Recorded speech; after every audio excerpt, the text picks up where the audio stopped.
यह एक तूफानी दोपहर थी। इंग्लैंड के गांव वाले इलाके में आसमान में बिजली चमक रही थी।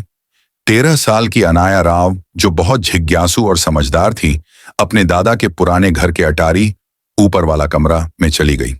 उसके दादा एक एक्सप्लोरर थे, मतलब दुनिया घूमने वाले और रहस्यमय चीजों की तलाश करने वाले इंसान। तेज हवा चल रही थी और तभी अनाया को एक पुराना संदूक दिखा जिस पर पीतल की पट्टियां थीं। उसने उसे खोला तो अंदर पुराने कागज, फोटो और एक चमड़े की डायरी मिली। उस डायरी के ऊपर एक अजीब सा सिंबल बना हुआ था। डायरी के अंदर पुराने जमाने की चीजें थीं, जैसे खंडहरों की तस्वीरें, गुप्त निशान और एक पुराना मैप। उस नक्शे पर लिखा था the heart of the forest, यानी जंगल का दिल। डायरी की आखिरी लाइन में लिखा था, मैंने इसे खोज लिया है, लेकिन जो इसे ढूंढते हैं जंगल उन्हें देखता है। अनाया अपने दादा की आखिरी यात्रा के बारे में सच्चाई जानने के लिए दृढ़ थी। उसने अपने चाचा राजीव को, जो एक फील्ड बायोलॉजिस्ट हैं, दक्षिण अमेरिका में एक वैज्ञानिक यात्रा पर चलने के लिए मना लिया। वे एक पुराने और हिलते डुलते छोटे विमान में सवार हुए जो एमराल्ड जंगल के ऊपर उड़ रहा था। ये दुनिया के आखिरी अनजाने क्षेत्रों में से एक है। नीचे पेड़ों की हरी भरी छतें अंतहीन फैली हुई थीं। जब वे एक दूरस्थ रिसर्च स्टेशन के पास उतरे तो एक स्थानीय ट्रैकर माटेओ ने उनका स्वागत किया।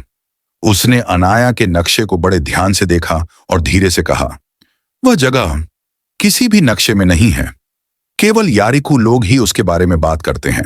अनाया, उसके चाचा राजीव और स्थानीय ट्रैकर माटेओ तीनों जंगल में प्रवेश करते हैं। राजीव रास्ता साफ करने के लिए माचेते, चौड़ी छुरी का उपयोग करते हैं। चारों ओर जीवन की आवाजें गूंज रही हैं। हाउलर बंदरों की पुकार, चमकीले मेंढकों की टर्राहट और झींगुरों की चहचहाहट।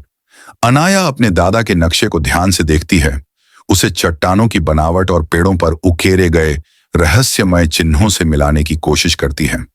हर कदम ऐसा लगता है जैसे वे एक जीवित सांस लेते जंगल की गहराई में जा रहे हों। अचानक वे एक सोने की परत से ढके टोटेम पोल के पास पहुंचते हैं। ये वही निशान है जिसका उल्लेख अनाया के दादा ने अपने नोट्स में किया था। वे वहीं पास में डेरा डालते हैं, यह जाने बिना कि कोई उन्हें देख रहा है। उस रात एक पैंथर चुपचाप उनके कैंप के चारों ओर घूमता है। अनाया की नींद एक धीमी गुर्राहट और अंधेरे में चमकती आंखों की आवाज से खुलती है।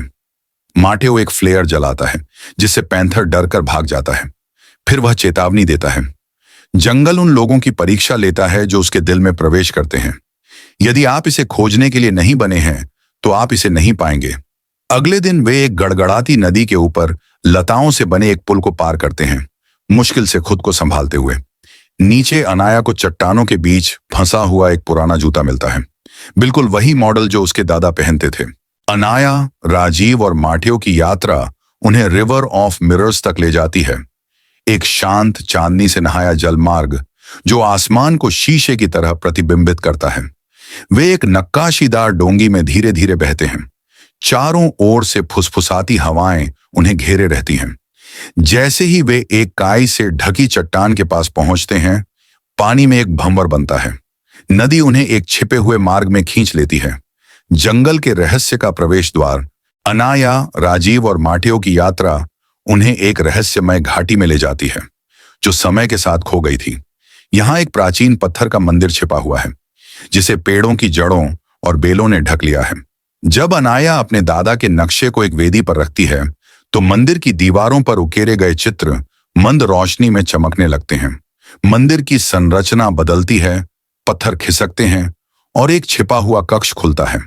इस कक्ष के भीतर एक हरे रंग का क्रिस्टल हवा में तैर रहा है जो एक पत्ते के आकार का है और ऊर्जा से स्पंदित हो रहा है।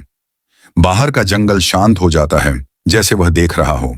जैसे ही अनाया, राजीव और माटेओ मंदिर के भीतर हरे क्रिस्टल की ऊर्जा को महसूस कर रहे होते हैं, अचानक एक आदमी अंधेरे से बाहर आता है।